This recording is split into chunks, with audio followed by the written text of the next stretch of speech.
servidores. Mais uma vez, vamos iniciar um programa Por Dentro de Tudo. Hoje, primeiramente, quero cumprimentar o Marcos, Dailton, nosso técnico, cumprimentar aqui o Dr. Vicente, que vai fazer com a gente hoje um bate-bola aqui, uma conversa legal, descontraída. Quero dizer a vocês que nós pagamos impostos, né? Tudo que a gente paga imposto, esse imposto ele é revertido em benefícios sociais, tanto na nossa cidade como no nosso país. E a gente vai conversar hoje com o Dr. Vicente, nosso colega de faculdade.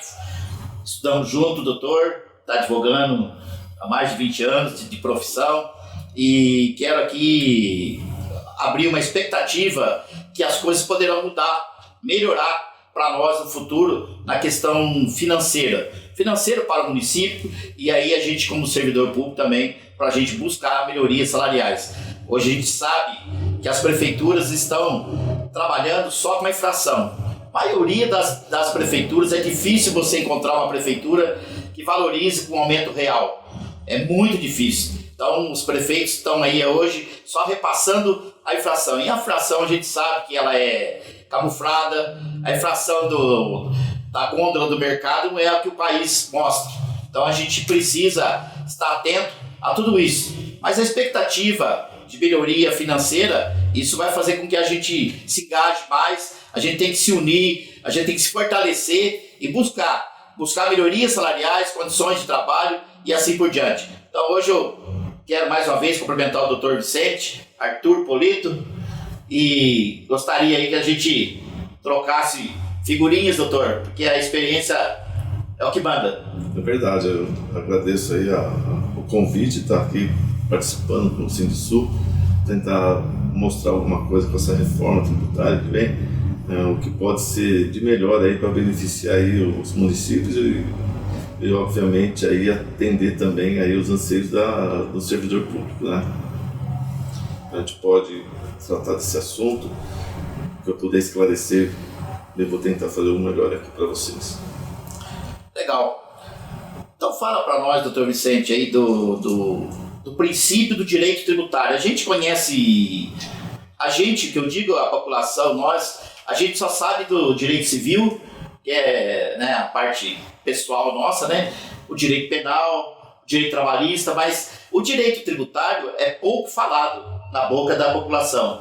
A população não sabe direito o que significa no entender o tributário, né? Então, assim, gostaria que você desse um pouquinho de aula aí com a sua experiência, né? O que significa tudo isso, né? O direito tributário é o direito que cuida das questões de impostos, né? Então você tem uma legislação própria para os tributos. A nossa legislação é antiga, há mais de 50 anos, né? E esse modelo de tributação, e agora com a reforma tributária, né, que foi eu acho um marco importante aí para a nossa economia, essa reforma, né? Vem adotar um modelo aí que já é utilizado na Europa, né? E assim, alguns detalhes mais voltados aqui para o Brasil, mas que essa reforma, no meu ponto de vista, ele vem beneficiar bastante, tanto a população como os municípios de pequeno e médio porte, aí vai ter um aumento, um ganho maior.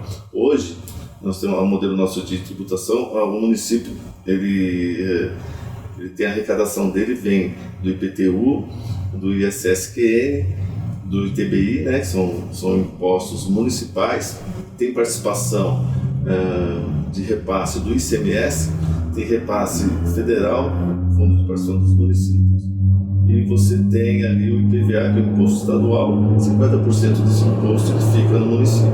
Então, a carga tributária que envolve hoje a nossa legislação, esses valores, esses montantes, né, de repasse mais imposto, é o que faz o caixa do município, né? E tem as taxas também, contribuição de iluminação pública, uma contribuição ela tem destino próprio, que é para ser investido só na questão de iluminação pública. Então, mas aí você colocar o caixa do município, onde você vai ter toda essa arrecadação, em cima desses valores, é que você vai destinar parte dele, que tem na analisação até 54%, que é para folha de pagamento, o resto é investimento. Investimento o gasto corrente do município, você tem o gasto com precatórios, são dívidas do município, que ele tem essa obrigação, e então o que sobra de afastar da folha de pagamento do servidor é o que vai ter investimento. Então muitas vezes você tem o município, ele carece aí de ter mais um imposto, uma arrecadação maior para poder beneficiar os seus servidores. Hoje, por exemplo, nós temos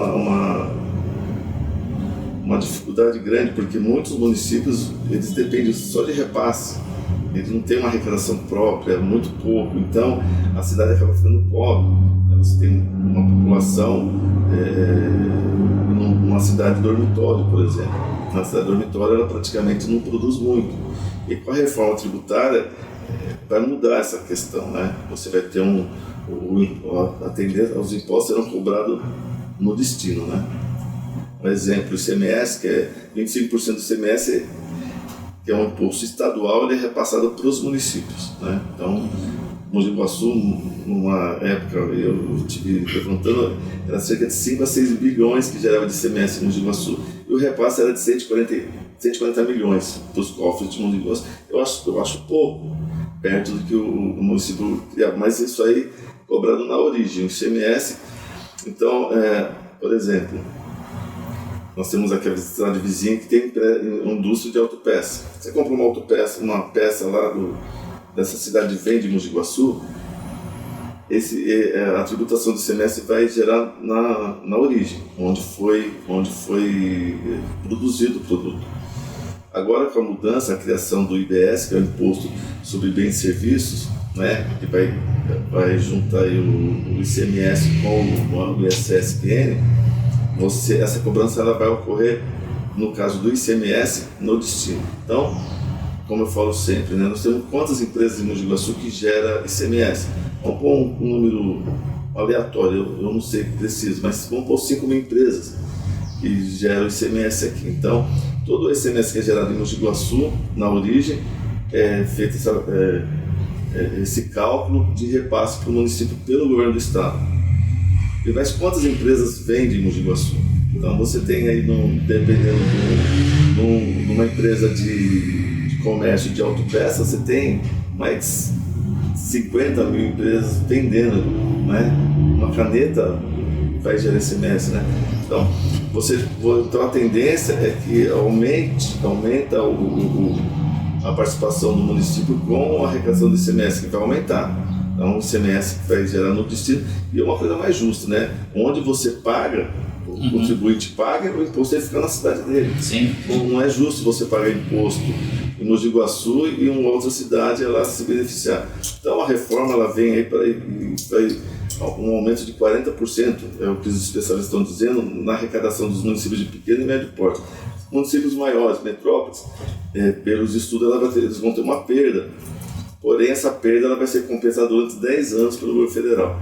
Então, assim, até a adaptação de todo esse novo sistema, o que eu tenho observado e estudado muito é que vai ter esse benefício, sim. Os municípios vão ter uma arrecadação maior, não vai ser de imediato, né? Você começa aí a implantar esse sistema a partir do ano que vem, né? Com uma alíquota baixa, o IBS, que é o imposto do município, onde você vai simplificar a tributação, vai simplificar a forma vai ser mais fácil de entender, e você vai acabar com guerra fiscal, né? Então, aquele pessoal que tem uma empresa aqui, por exemplo, Mogi Guaçu, aí o outro município vem para cá que eu te dou incentivo de ISS-QN, aí ele sai daqui e vai para outro local, então isso aí gera um problema.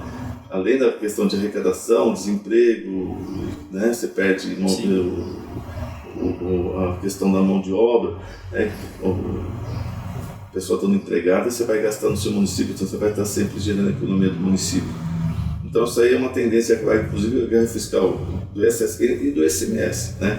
Então tem legislação de ICMS, nós temos diversas, né? O ICMS no Brasil, você tem diversas legislações sobre isso.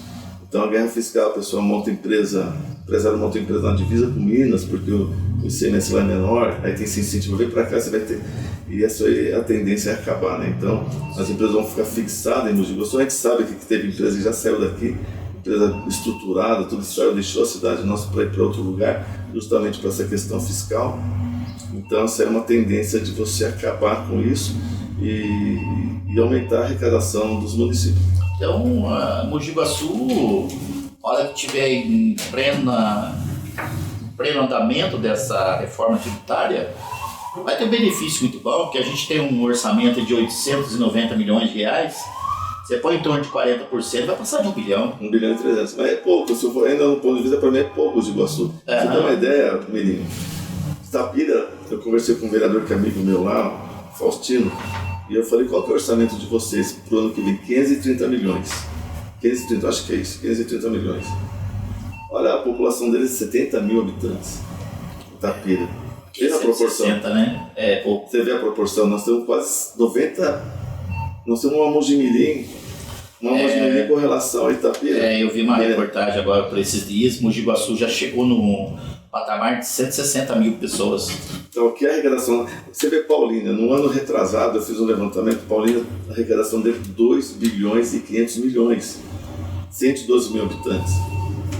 Uma cidade rica.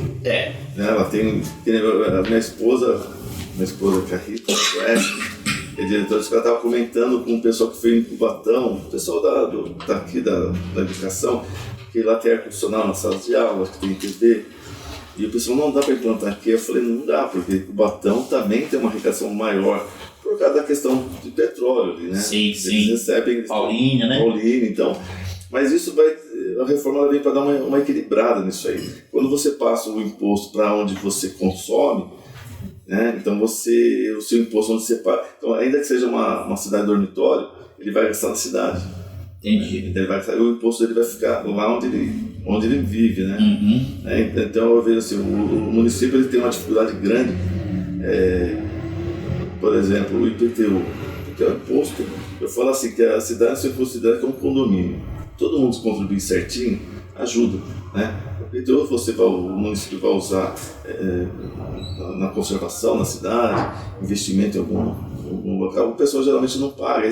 Quanta execução fiscal não tem, o pessoal cobrando isso aí? Você viu a última reportagem, né? O nosso prefeito, ele está mexendo aqui na parte tributária de Mogi Guaçu. Quando o ITBI... vai arrecadar aí cerca de 28 milhões, né? Ele mudou a alíquota do ITBI. Então você veja bem, né? Já pensando numa reforma que ela pode aumentar substancialmente os caixas do município, né? E uma das preocupações aqui nossa do sindicato, nossa diretoria, eu enquanto representante da categoria, tanto aqui como da nossa região, realmente a gente ficar mais próximo das arrecadações, nós fazermos esse tipo de trabalho, né, para que a gente possa melhorar, né, aí as condições salariais do povo, né, porque é o benefício que o cidadão vai receber, né, ele paga, mas ele recebe, né, então assim, tudo que você compra tem um imposto e você acaba sendo beneficiado pela prestação de serviço, né, que a administração tem que fazer, né. E nesse sentido, doutor, o que você fala para mim da taxação dos ricos? No caso do IOF? Porque é um imposto, né? Que é um imposto, e essa taxação sobre quem tem essas fortunas, e também vai entrar nesse tributário novas pessoas, novos contribuintes? Então, essa taxação dos mais ricos que o pessoal, que a gente tem observado, porque é o seguinte, né, o governo federal, ele quer uma coisa importante até para o servidor. O governo federal ele tem esse propósito de você atualizar a tabela do imposto de renda até R$5.000, não paga isento de imposto, até 7.200 tem uma redução. Então você vai fazer com que se tiver essa reforma, essa alteração do imposto de renda, você vai conseguir o servidor público vai ter um ganho, entre aspas, né? Vai ter um ganho real ali, porque esse dinheiro, ainda que seja restituído no final no ano do exercício seguinte, geralmente isso está acontecendo. Não sei se você já fez seu imposto de renda, ou alguém faz. Eu estava fazendo o meu imposto de renda e notava ali uma informação da Receita: 73% das declarações de renda já declaradas é ser restituídas. 73%. Ou seja, Mirim, eu tenho uma cliente, ela é uma pessoa pobre, ela mora de aluguel, ela perdeu o marido muito jovem, e ela trabalha. Ela, com a pensão do marido, ela falou para mim do imposto de renda dela, como é que ela tinha que declarar. Eu falei: mas você vai pagar imposto de renda? Né? Um salário mínimo mais do que ela ganhava, dava 3 mil e pouquinho, 3 mil e pouco ali, ela tinha que pagar imposto de renda. É um absurdo, né? As pessoas têm que pagar imposto. Então essa questão do governo, ele atualizar a tabela de imposto de renda até 5 mil reais, é necessário, porque o governo está pagando dinheiro, ele está pegando um dinheiro emprestado e está devolvendo depois com Selic, assim não é vantagem. E, obviamente, você vai ter um controle melhor de quem deve pagar o imposto de renda. Mas a legislação falou que para o governo ele ter ele diminuir uma arrecadação, ou não ter uma arrecadação, ele tem que tirar de outro lugar. Então tem que ter uma contrapartida. E onde que foi a solução? Aumentou o IOF nesses chamados mais ricos. Mas a realização, quem fizer aporte em previdência privada de 300 mil esse ano, o ano que vem de 600 mil, eu não tenho eu acho que ninguém teria essa condição de fazer um aporte de 300 mil, 600 mil para o ano que vem, né? Então, e pelo que a gente lê, pelo que a gente tem entendido, proporcionalmente, essas pessoas pagam menos imposto do que essa moça que eu acabei de falar, minha cliente. Você, veja bem, só um exemplo dele. Você pega aí um empresário conhecido aqui da cidade, ele vai comprar uma televisão lá, uma geladeira, um fogão, ele vai pagar em torno de 40% de fogão e geladeira, 40% de tributação. Então, uma geladeira que custa R$1.000, ele vai pagar 40%. A pessoa ganha o salário mínimo vai pagar os mesmos 40%. Desproporcional. Em relação a quem o ganho de cada um é desproporcional. Não é justo, né? Uma pessoa que ganha um salário mínimo pagar 40% de uma geladeira e a pessoa que ganha R$100.000 vai pagar o mesmo 40%. Proporcionalmente, 40% não é nada. E para aquela pessoa, 40% de R$1.500 dá R$600. Olha a diferença. Então, praticamente metade do salário dela vai pagar de imposto de uma geladeira, ainda que pague parcelado, faz carnê. Exatamente. Vai pagar. Então, é uma desproporção muito grande. Então, a reforma ela vem para diminuir, para simplificar a tributação. Né? Vai ser criado o comitê de gestão do IBS, do CBS. O IBS é o Imposto sobre Serviços, que é o Imposto Estadual e Municipal. O CBS é a Contribuição sobre Bens e Serviços, que vai ser gerido pelo governo federal. O CBS é novo, então? É uma Contribuição sobre Bens e Serviços, é o que vai juntar o PIS, COFINS. Hoje não tem isso, então? É novo. Não, é na reforma. Na reforma. Não, o PIS, COFINS, esses impostos vai ficar no CBS, vai eliminar esses impostos e o ISSQN e o ICMS vai ficar no IBS. Então, eu falo, o ISSQN é um imposto que os municípios usam muito para atrair investimento. Né? Uma empresa aí que eu não cobro, então isso aí vai acabar. Não vai ter mais com quem esse gabinete, esse comitê de gestão que vai gerir tudo isso e os municípios vão ter participação e, obviamente, esses valores virão para os municípios. Então, aí você tem uma expectativa de uma arrecadação de chegar até 40%. Né? Então, é uma forma de ter mais dinheiro em caixa, onde o município poderá fazer ajustes, principalmente o servidor, né? Melhorar o salário, benefício, né? Ele não consegue aumentar o salário, mas em benefício para o servidor público, porque o serviço público é necessário. Né? Você tem as pessoas que dependem do serviço, escola pública, o hospital público, saúde, a segurança, né? Você vê, eu conheço o pessoal da Guarda, então lá, fui presidente do Conselho Comunitário de Segurança, consegue por 5 vezes, participo, hoje represento eu represento a Ordem dos Advogados, a subseção de Mogi Guaçu no CONSEG, eu participo representando a OAB. E a gente vê ali a Guarda Municipal diminuiu o quadro deles de muitos aposentados.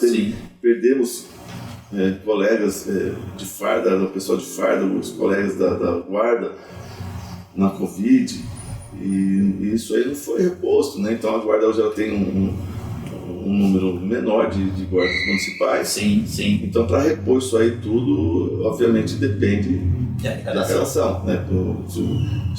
E outra, melhorar também a condição do servidor do guarda, porque é aquilo que eu falo, né? De repente contrata e não vai estar contente, aí o guarda ele vai prestar outro concurso, então você nunca vai ter uma estrutura, o guarda está aqui, vai ser ele vai por conta de questão de arrecadação. O Paulinho parece que era R$10 mil um guarda recebia, era a pessoa comentava. Aí ele vai surgir, ele vai para lá, ele vai onde tem. Então você não vai ter você vai estar sempre perdendo o servidor. E aqui em Mogi Guaçu, a guarda é um dos menores salários da região toda aí, né? Não sei do país, não tem essa informação, mas é o menor salário que tem, né? Todas essas perdas que tiver. Aí por mais que teve um ajuste do prefeito, tudo, mas aí teve a perda da assiduidade, né? Perderam 8% do seu salário bruto, né? Agora estamos aí nessa discussão do cartão, né? Estamos fazendo nossa parte. Você perde 8% lá no salário, né? Você teve uma perda de 8%. Então a arrecadação ela é fundamental, né? Doutor, essa chegada desse valor maior, qual que é a expectativa? Para quando? Vocês têm uma noção? Quando poderá acontecer isso? Então, ele começa a implementar o ano que vem. Então, o IBS, que seria, vou falar mais de um imposto que está voltado aqui pro município, né? E ele começa a implantar ano que vem com uma alíquota de 1% e fazer teste. Aí, até 2028. Depois vai começar a aumentar, o IBS aumenta e começa a reduzir o ICMS e o ISSQN. Então, gradativamente, ele vai começar até o ICMS e o ICMS sumir, aí vai ficar só o IBS. E a implementação total da reforma vai ser em 2033. 33? Então, talvez a partir de 2028 para frente, começa a ter uma visão já de alguma coisa. Falta regulamentação, né? A lei prevê lá a regulamentação de fato gerador, de hipótese de incidência. Então essas leis elas vão ser encaminhadas para o Congresso e lá vai ter a regulamentação desses impostos, como que vai surgir. Então assim, nós estamos no início, né? Pelo menos está começando, mas não dá para implementar de imediato, né? A necessidade, porque a adaptação, os escritórios de contabilidade, tudo vai precisar de ajuste, então não dá para você implantar de pronto. Uma pergunta, com essa polarização que existe lá no Congresso, no Senado, você acha que é fácil passar? Olha, a aprovação? A aprovação da reforma já passou, então já, o mais importante já conseguiu. Isso que tinha que fazer. Entendi. Essa reforma vai adotar o IVA, né? No final, o IVA dual. O IVA dual porque o IVA na Europa, o IVA é um imposto único ali, né? E aqui vai ser o dual porque vai ter o IBS e o CBS dentro, né? Mas só de ter passado a reforma já é um grande ganho isso aí, porque nós precisávamos de uma reforma, né? Os impostos no Brasil é efeito cascata. Então, se sai da produção, ela começa a cobrar, vai gerando imposto sobre imposto. E isso no final você tem a carga tributária de mais de 40%. Uhum. Dessa forma, o imposto, quando ele vai gerar no início, lá na produção, vamos supor lá, produção de uma camisa, começa lá no campo, o algodão é vendido, lá vai ter lá o crédito, lá, o imposto 5%. Aí quando for para a indústria têxtil, quando ele passa mais 10%, só que ele passa o 10%, ele tem crédito de 5%, então ele tira o 5%. Então, quando chegar no final da cadeia, no consumidor vai estar em 28%. Mesma coisa da produção dessa geladeira, que é 40%, vai chegar a estar 28%. E quem paga o imposto, na verdade, é o consumidor. Sim. Porque esse imposto na cadeia produtiva, o empresário, obviamente, ele vai colocar dentro do seu custo tudo que vai já, porque para você ter uma saúde empresarial, você precisa fazer o custo do seu produto, para você saber e você ter o seu lucro. Então, esses impostos, do jeito que é hoje, você acaba pagando imposto sobre imposto, que é efeito cascata, e isso aí vai acabar também. É que é uma dúvida que eu tinha, né, que às vezes a gente está conversando e tal, né, a gente fala assim, mas e a reforma tributária? Está pronta ou não está pronta? Então ela está começando. Está começando. Já foi aprovado e foi o pontapé inicial já foi dado. Já. Essa reforma agora é questão de regulamentação e implementação. Isso é importante. Ela vai implementar a partir do ano que vem, então até 2033 ela vai estar pronta. Mas aí dentro desse meio tempo, então uma adaptação, de repente pode surgir nesse meio tempo alguma modificação e aí eles vão ajustando dentro do... Entendi. Eu falo uma coisa, eu até falar assim, geralmente as pessoas acham que o empresário ele paga o imposto, na verdade ele repassa, né? Como eu falei, quando ele põe no seu custo, né? Ele põe no custo do seu produto, então ele faz o repasse dos impostos. Para saber se a gente vai acabar, a expectativa é essa, de acabar com tudo isso aí. É claro, no decorrer que a gente vai saber, né? Quando você implementa qualquer coisa, qualquer alteração, você corrige, no meio do caminho você vai corrigindo. A expectativa em primeiro momento é que vai acabar, porém no decorrer da implementação o governo vai ter que analisar ali onde está havendo talvez uma falha e tentar corrigir, né? A expectativa é que vai sim, porém nós temos aí, começando agora 26 até 33, são quase 8 anos, né? 8 anos. Então nesse meio tempo a adaptação tem que corrigir isso, mas que vai simplificar e vai simplificar a questão tributária, isso é um ganho enorme.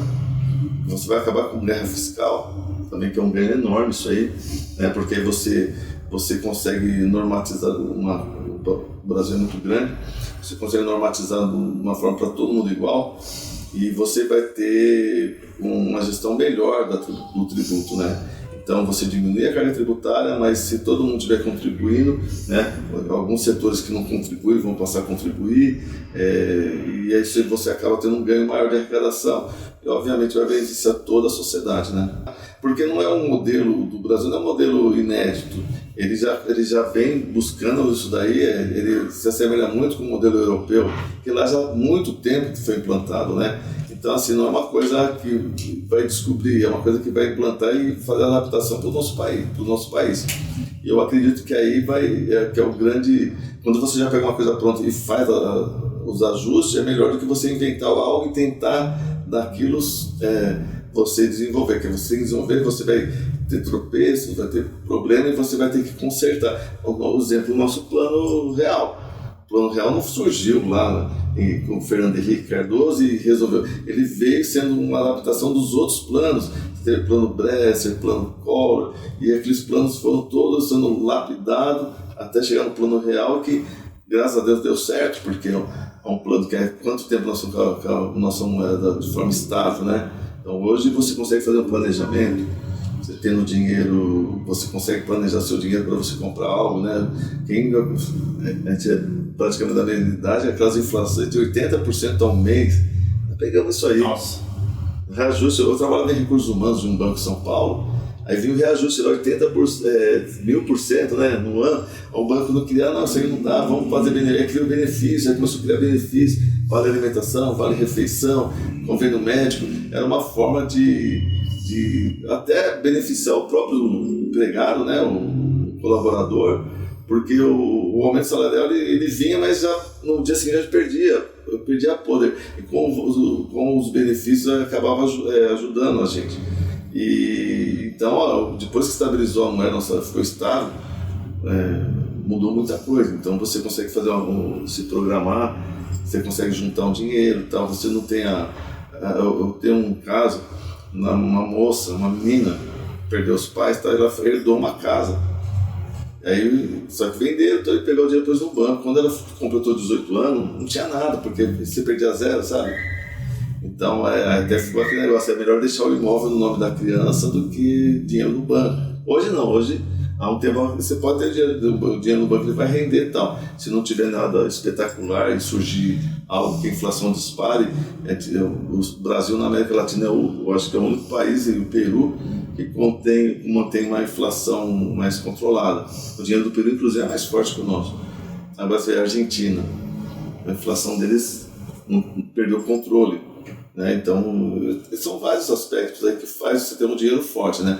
O Brasil tem uma reserva cambial de 370 bilhões de dólares, salvo engano. Isso aí é igual você ter uma poupança. Você tem uma poupança, você tem um dinheiro, vai dar um probleminha, você vai na poupança e socorre. Né? Então, e a Argentina não tem isso. Né? A reserva cambial dela é zero, não tem reserva cambial. Então, tudo isso fortalece o dinheiro. Né? Então, o dinheiro que você com uma inflação controlada, por exemplo, hoje a inflação está em torno de 4,5%. Né? Se você conseguir diminuir a inflação para 2%, já tem um ganho real no salário. A pessoa com 2% de inflação ele tem um ganho automático. Eu morava em São Paulo, quando eu fui transferido do banco para Mojimirim, eu tive um aumento no meu real, não salarial do banco, mas na minha capacidade de compra de 40%. Em São Paulo as coisas eram muito mais caras. No interior eu já não tinha aqueles gastos que eu tinha em São Paulo. E o preço dos alimentos, o preço das coisas que era menor que São Paulo. Então eu tive um ganho automático no meu salário, em virtude dessa mudança de local, né? Se você está numa cidade mais cara, vai para uma cidade com um custo menor. Né? Então, tudo isso é importante para você ter ganho real. Né?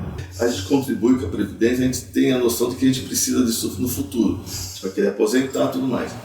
Mas você tem aqueles profissional autônomo mais simples, que muitas vezes trabalha e nem contribui com a Previdência. E contribuir com a Previdência é importante. Né? Por quê? A gente vê, por exemplo, o pessoal que faz entrega. Ele dirige aquela moto correndo, acontece um acidente, infelizmente ele pode virar óbito, ele tem família, ele não vai ter ali a pensão por morte para sua família, para mantê-la. Ou se ele ficar inválido, ou se ficar afastado do trabalho por 5, 6 meses, um ano, por causa teve uma fratura, algo nesse sentido. Então, o incentivo do governo foi criado ali, né? Nós temos ali foi criado o Simples, né? O imposto que foi criado em 2005, veio para facilitar uma forma de tributação para algumas empresas. Isso aí acabou ajudando. Você tem lá o cabeleireiro, por exemplo, ele contribui lá monta a MEI, né? Ele já contribuiu com valor. Isso aí já dá respaldo para ele, né? Então, eu acho que o governo ele deve tentar fazer na verdade, conscientizar essa população, esse tipo de empreendedor, que é importante para ele ter uma segurança, né? Mas vou ter que contribuir, vou gastar. Não vai, a contribuição tem contrapartida, né? Tudo que é contribuição tem uma contrapartida. Contribuição de melhoria. Quando o município cobra a contribuição de melhoria, porque ele valorizou seu imóvel. Um lugar que não tinha asfalto, vai lá o município põe asfalto, então condição de melhoria. Então você vai pagar aquela contribuição em virtude do asfalto. Condição previdenciária, você está pagando a condição previdenciária, mas você vai ter acesso a vários benefícios que ela pode proporcionar, inclusive a aposentadoria, né? Você tem a aposentadoria. E tudo que é contribuição ela tem contrapartida, né? Não é uma coisa que paga e o imposto você paga. Você paga o IPVA, né? Muitas pessoas falam, mas eu pago IPVA, não vou pagar pedágio, não vai pagar pedágio. O IPVA ele começou como contribuição na década de 70. Aí sim, era para você investir nas vias públicas. Sim. Daí se tornou imposto. E se tornou imposto, ele vai para todo destinado, né, de acordo com o orçamento. Aí vai, tanto do IPVA vai suprir isso, vai para vias públicas, também é pouco.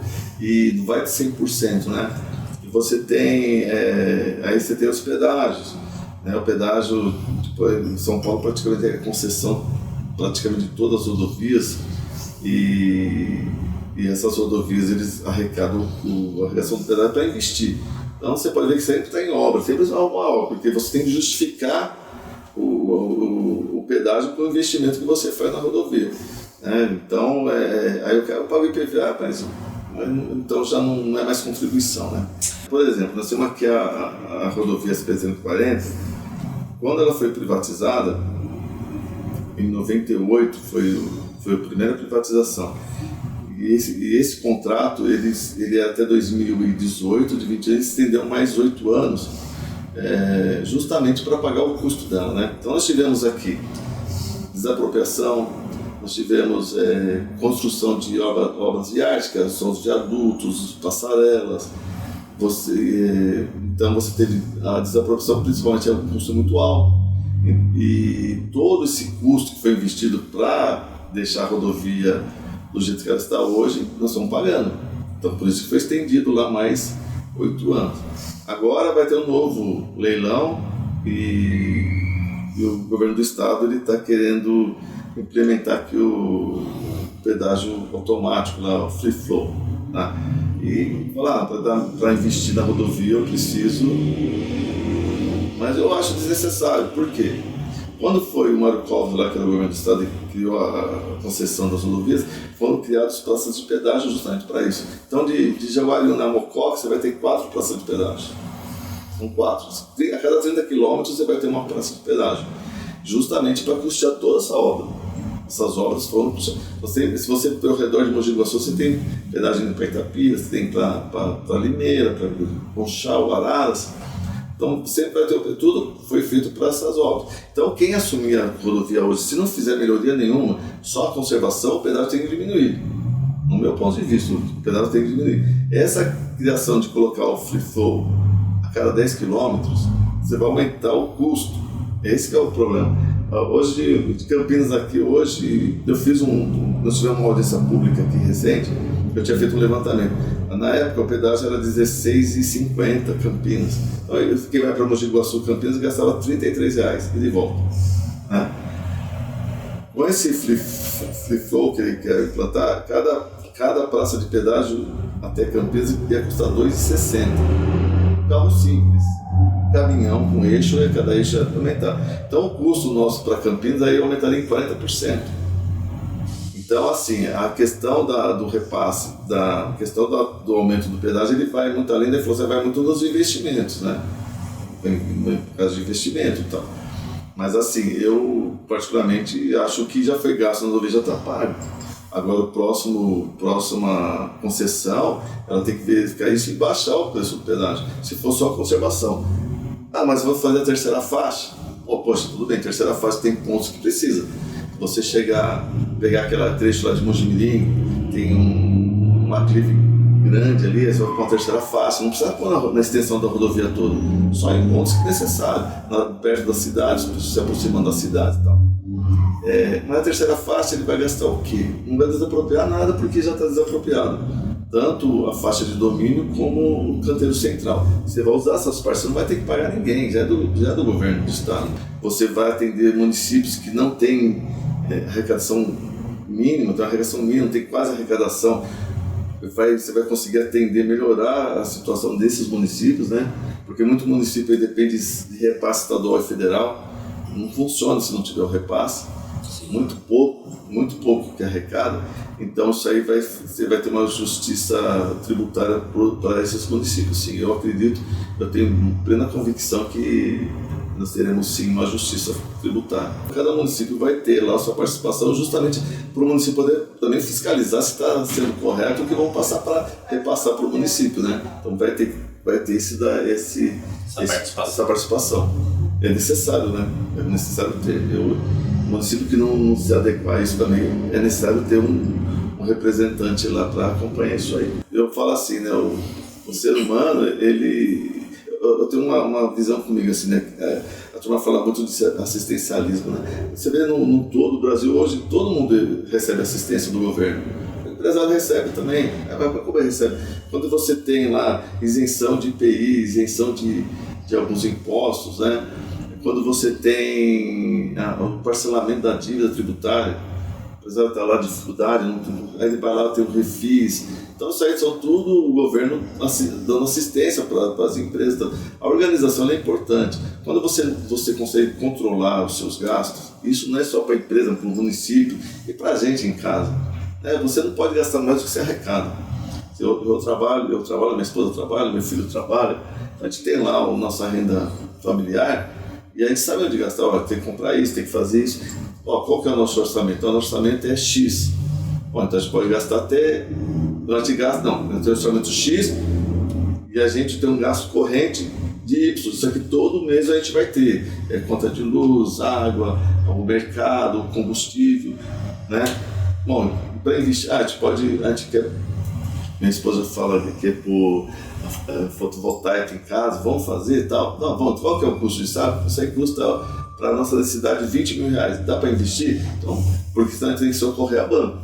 Vamos pegar um financiamento. Mas o financiamento vale a pena de financiar? Não, a gente tem o dinheiro, então não. Mas qual que é o juros do banco? O juros é baixinho, então vamos financiar, a gente deixa o dinheiro numa reserva. Não, hoje o juros está alto, hoje a nossa Selic é em torno de 15%, então tudo que você vai financiar vai refletir. Financiamento de veículo, financiamento de qualquer coisa, os juros está muito alto. Então hoje não é assim aconselhável você financiar as coisas para o banco, né? Teria que ter uma taxa mais atrativa. Então você financia, a taxinha de 1,8, é caro 1,8 ao mês. Não dá. Você vai financiar um carro, você tem que pegar a taxa de 0,7%, 0,7%, aí compensa. O teu dinheiro, porque a poupança vai dar mesmo, mas se põe numa renda fixa, um outro tipo de aplicação, você consegue compensar isso. E você fica com a reserva, deu um aperto, não vou ter que pagar separar em quita o veículo. Então, o planejamento familiar é importante, planejamento financeiro. E as pessoas não estão acostumadas com isso. Vou usar o cartão de crédito. Aí você passa o primeiro cartão. Se você usar o cartão de crédito e pagar a fatura no final do mês integral, tudo bem, você faz um planejamento, você consegue saber seus gastos direitinho. Mas isso que é mandar, o cara apertou aqui dentro e falou, vou pagar o rotativo.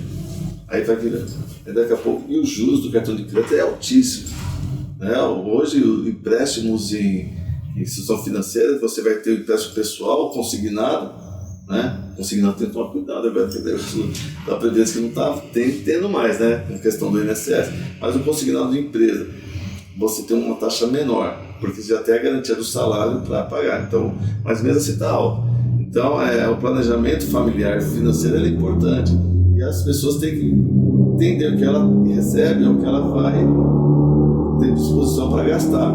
Agora, isso não significa que ela não vai poder comprar um bem, precisa de uma geladeira, precisa de uma geladeira. Nosso orçamento é X. Resta para a gente, dá para investir numa geladeira, a gente financia em 10 vezes a geladeira, a gente paga. Então você administra sua dívida, né? Você administrar a dívida é importante. Agora, é importante ter uma reserva. Então as pessoas hoje elas socorrem muito cartão de crédito. E no cartão de crédito é onde que as famílias acabam ficando emboladas. Então ela acaba. A dívida ficando muito alta, aí começa a ter restrição bancária, já começa a perder o crédito.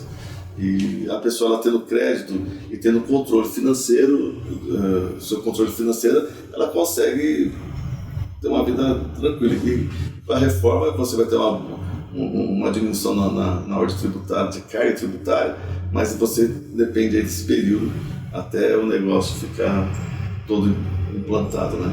A nossa atenção foi justamente trazer aqui o Dr. Vicente, né? Deu uma aula financeira aqui para os servidores nossos, né? Como que nós, familiar, temos que cuidar da nossa questão financeira, e também uma aula aí sobre a entrada de recursos nos municípios, né? Com relação à legislação. Então, assim, estamos atentos e vamos cobrar os administradores, né? Para que abra a caixa preta, porque tem muitos que não gostam de abrir a caixa preta. Você senta para negociar e começa com umas coisas meio, né, doida, né? E foi importante o Dr. Vicente ter dado essa aula financeira para nós todos. Eu quero agradecer aqui a oportunidade. O Mira, a gente conhece há muito tempo, ele comentou comigo lá atrás, eu falei, eu preciso me preparar um pouco, né? Por isso que demorou um pouquinho mais. A gente no dia a dia, a gente lida com o direito todos os dias, então assim, a turma fala, mas você não lê um livro? Eu não consigo ler mais alguma coisa, porque a gente lê todo dia, então todo dia tem, o direito, a mudança é quase que diária, então se tem alteração aqui, você tem que buscar informação, como está ocorrendo determinado assunto no STF, por exemplo. Nós temos a questão da pejotização, está suspenso os processos. Então eu falo assim para o cliente, mas o PJ não, ele falou, bom, agora você pode, mas futuramente a gente não sabe o que vai acontecer. Então, e essa insegurança para a gente, ela jurídica, que eu acho que falta ter uma expectativa de que isso aí também venha a ser resolvido, né? Porque o direito é uma ciência assim, que todo instante está mudando. Então tem essas expectativas. Mas assim, com relação ao assunto aqui, eu espero ter esclarecido, ter contribuído aí para o sindicato, para o servidor público. Bastante. Assim que eu tenho alguma novidade, alguma coisa, eu passo para você mesmo também. Agradeço. Agradeço. Eu quero mesmo me sentir muito à vontade aqui, de falar e conversar com vocês. E o que eu puder ajudar, eu vou estar à disposição sempre, atendendo aí a expectativa do sindicato, do servidor público, né, que é um sindicato aqui de excelência aqui na cidade, né, um sindicato que trabalha muito para o servidor. Eu conheço o Mira há muito tempo e essa expectativa nossa é a mesma de vocês, né? Esperar que implemente definitivamente a reforma tributária, que isso aí venha melhorar a condição do município e automaticamente vai atender os anseios aí da categoria. Muito obrigado, doutor Vicente. Você é servidor, mais uma vez, fique por dentro de tudo com a nossa equipe que está aqui organizada e cada dia mais fazendo novas entrevistas e passando para você a situação real hoje que se encontra tanto o servidor como o país, e é importante isso. Um abraço, até a próxima, se Deus quiser.